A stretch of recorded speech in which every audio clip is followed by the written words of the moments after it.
to wrap up for a YouTube segment, Pete, we're going to talk about Rangers because talks are underway with the SFA for using Hampden Park temporarily to play their games. What are your thoughts on that? And is that currently the most logical place for that to happen?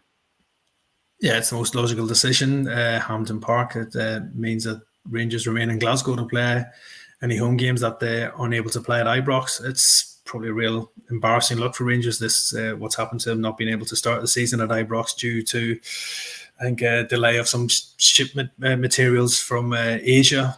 So they're still working on the Copland stand. But yeah, it looks like Rangers will probably play at least 5 games at Hampden Park while they do finish off work on the stand as well.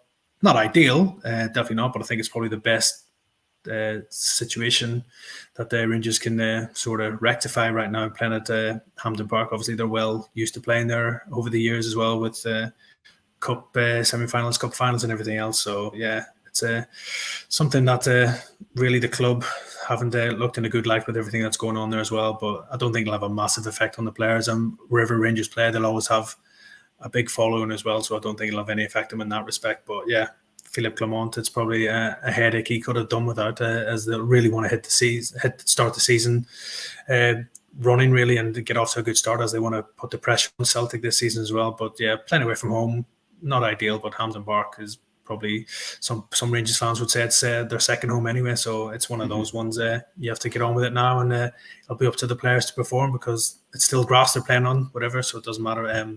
Rangers will just have to grit their teeth and get on with it, and then hopefully they'll be moving back to play their games at Ibrox probably from September onwards. Well, they'll sell it out anyway, won't they? I mean, you look at the following that Rangers fans have got. I mean, regardless of what stadium they play, they could fill it twice over, 3 times over. They certainly could Ibrox anyway. Hampden, I think, obviously staying in Glasgow is huge for them. I think they've got a pre-season friendly against Manchester United, which is at Murrayfield, which obviously isn't ideal for Rangers fans in Glasgow. But I think for them to be there, it's you look south of the border, and I compare it to when Tottenham went to Wembley, when Tottenham had the new stadium built. It wasn't a problem. You know, Tottenham played Champions League games there. There was huge games there. So long as the players know where they're at and there's a set duration of time, it's not, well, we might be there for 2 months, we might be there for 3 months. It's, we're there here, we're there for 6 months, that's it. And everybody knows what they're doing. I really can't see it being a problem. I think it might even be an advantage to them because they can get more of the passionate support in there.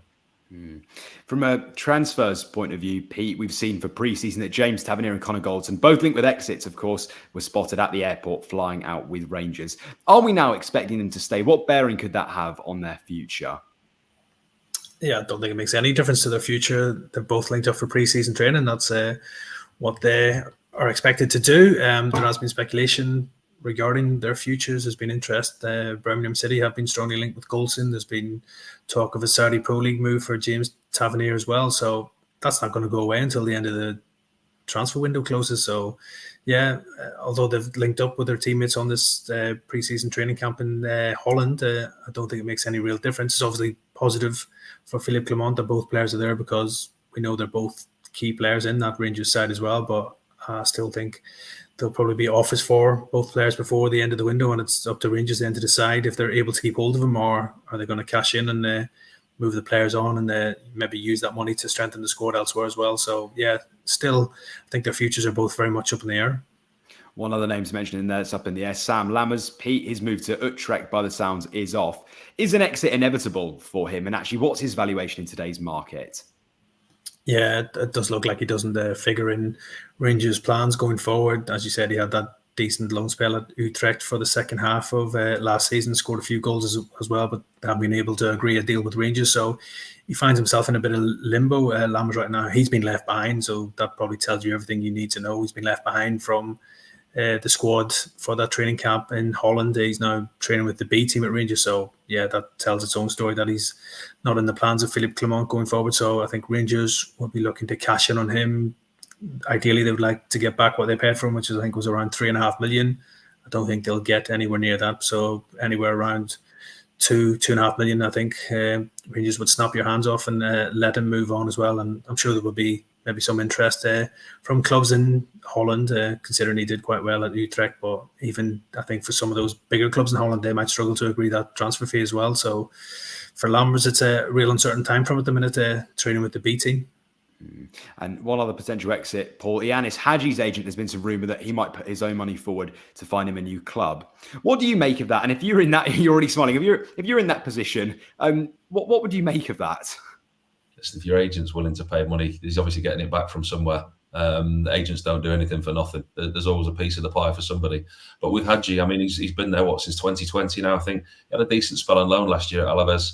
He had a good Euros. I watched him a couple of times for Romania, and I think he showed potential. So I think his agent can keep his money in his pocket. I think if he is one that Rangers will move on, I think somebody will pay what they need to take him away. For him personally, it's obviously not worked at Rangers. Going out on loan last season, he's a player that's surpassed the requirements. However the move comes about, I don't imagine him to be at Ibrox or Hampden or wherever Rangers are next season. I can't imagine him being there. But I don't think the Euros has done him any harm. I think that the Euros has probably saved his agent putting his hand in his own pocket. I think somebody will stump up the money for him. Pete, we know that Cyril Dessi has been linked with a move away to Cagliari. Will Rangers sell him? Is there a chance that he could go? And what's his valuation in today's market? Yeah, I think there's a chance that he could be sold. I'm sure a lot of those players at Rangers that there is room for them to be moved on if their suitable offer is made for them. And I don't think it's any different for Dessers. He had a bit of an indifferent season last season. Scored goals, but he did miss a lot of chances as well. It does look like Rangers are now going down a youth-focused recruitment drive. That's what they're trying to do. They're looking at players maybe at 21, around that or under. So it does look like Dessers could be maybe somebody that they could cash in on. And if there is interest from Italy, which it does seem there is, he came from Cremonese last summer in a £4.5 million deal. So if Rangers were able to get that money back and recoup that, I'd imagine they could let Dessers go. But a lot will depend on who they can bring in as a striker, because they've been frustrated so far, missing out on several striking targets as well. So I don't think he'll be pushed out the door just yet. But if a big offer is made for Dessers, I do think that the Ibrox power makers would maybe decide to cash in on him and use that squad elsewhere as well. So yeah, big summer up ahead for Dessers, who, as I said, has a decent pedigree in Italian football. So that's why the interest is still there from the likes of Cagliari and other clubs in Serie A. You've just watched a segment from Football Insider's brand new podcast, The Inside Track, with me, Lewis Pearce, alongside the guests on the show. Thanks very much for tuning in. Please do give the video a like, comment your thoughts on the topic, and feel free to share on your social media pages. If you want to listen to the full podcast episode, click the link in the description below. Keep your eyes peeled for plenty more content and exclusives here on The Inside Track.